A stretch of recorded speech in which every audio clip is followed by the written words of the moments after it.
Hello my dear students. बच्चों, previous video में हमने English poetry lesson 2 on his blindness poetry को के बारे में डिस्कशन किया था। उस पोइट्री को मैंने आपको रीडिंग कराई थी, उसका सेंट्रल आइडिया बताया था, आपको वर्ड मीनिंग बताया था और पूरी पोइट्री को इंग्लिश और हिंदी में हम लोगों ने डिस्कशन किया था, एक्सप्लेन किया था।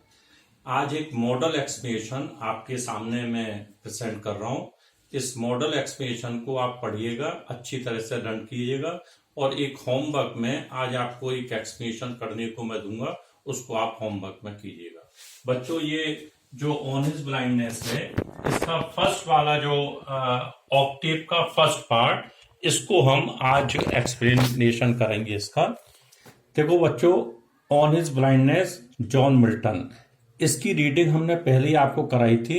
Now we are discussing the first stanzas of this poem. When I consider how my light is spent और half my days in this dark world and wide, and that one talent which is there to hide, lost with me useless, though my soul more bent. बच्चों, this is the explanation of the first 4 lines when I consider से लेकर more bent तक. This is reference. These lines have been taken from the poem On His Blindness, composed by John Milton. Context: in these lines, the poet expresses his mental agony and disappointment due to his early blindness. Explanation: the poet became totally blind at the age of 44. So he makes a complaint to God against this injustice done to him. He is dejected and shocked to think that God has deprived him of his eyesight.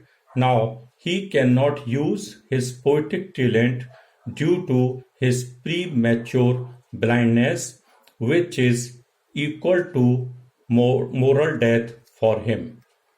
This vast world has become dark for him.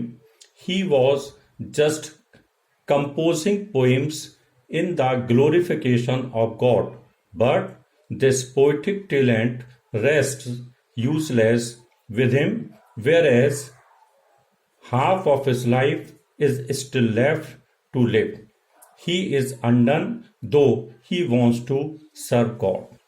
बच्चों, कुछ इसमें hard words कुछ आए हुए हैं। Mental एग्नी, मानसिक विषाद, injustice, अन्याय, डिजेक्टेड, दुखी, डेप्राइव्ड ऑफ, छीन लेना, ग्लोरिफिकेशन, महिमा, वेयरएज, जबकि, अंडन, किंग, कर्तव्य विमूढ़, अर्थात क्या करूं और क्या ना करूं, दुविधा की जो स्थिति होती है उसको हम अंडन कहते हैं। बच्चों, इस 4 लाइन्स में जो थर्ड लाइन में ये वर्ड आया है टैलेंट। टैलेंट का मतलब प्रतिभा होता है बच्चों, लेकिन ये जो वर्ड यहाँ टैलेंट यूज किया गया है, एक्चुअल में बाइबल में एक स्टोरी है, उस बाइबल की स्टोरी से इसको लिया गया है। आप लोगों ने 10th में वो स्टोरी जरूर पढ़ी होगी। There was a rich man, एक बहुत धनी आदमी था और ही हैड 2 sons, उसके 2 बेटे थे। वो धनी व्यक्ति उन दोनों बेटों में अपनी संपत्ति को डिवाइड नहीं करना चाहता था। वो चाहता था कि उन दोनों में जो अधिक बुद्धिमान हो उसको वो अपनी पूरी संपत्ति दे दे। बच्चों, उस जमाने में जबकि ये कहानी है, तब गोल्ड कॉइन्स चला करते थे and those gold coins were called talent. उसी को हम टैलेंट कहते थे बाइबल की स्टोरी में। तो उस रिच मैन ने अपने दोनों बच्चों को एक एक टैलेंट दिया और कहा, जो भी ज्यादा सामान लेकर आएगा, इतना ज्यादा सामान लेकर आया कि पूरा घर भर आए, तो उसको मैं अपनी पूरी संपत्ति दे दूंगा। बच्चों, जैसा कि आप जानते हैं, उन दोनों में से एक तो उस जमाने की बात है, बहुत पुराने जमाने की, जब 1 रुपये उस गोल्ड कॉइन में बहुत सारा एक बैल गाड़ी में रखकर भूसा लेकर आया, 1-2 कमरे उससे भरे, पूरा घर नहीं भर पाया। लेकिन जो दूसरा बेटा था, he was very intelligent and sensible. He thought for a long time, बहुत देर तक वो ही केप्ट ऑन थिंकिंग कि भाई पापा ने अगर मुझे पैसे दिए हैं तो कुछ ना कुछ इसका यूज, बेस्ट यूज जरूर हो सकता है। शाम होने लगी, तभी just an idea stuck his mind, उसके दिमाग में एक आइडिया आया कि क्यों ना कुछ मोमबत्ती ली जाए।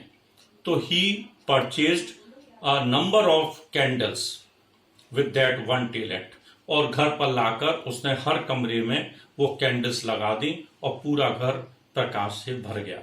बच्चों, यहां भी मतलब टैलेंट का मतलब है ज्ञान का प्रकाश।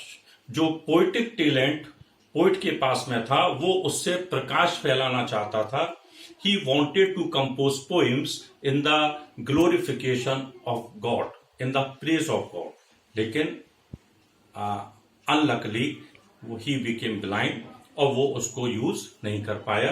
तो बच्चों, ये जो पोइम मैंने एसोसिएट की है, क्योंकि ये टैलेंट जो शब्द है इस पोइम में उसी पोइम से यहाँ पर लिया गया है, और ये एक्सप्रेशन मैंने अभी आपको समझा दिया, इसकी रीडिंग करा दिए। तो बच्चों, आज इसको लर्न कीजिएगा, और लास्ट वाला जो हिज स्टेट इज किंगली, यहां से लेकर यहां तक इस वाले लास्ट 4 लाइंस को आपको एक्सप्लेन करना है। रेफरेंस इसमें यही सेम रहेगा जो इसमें अभी आपने पढ़ा।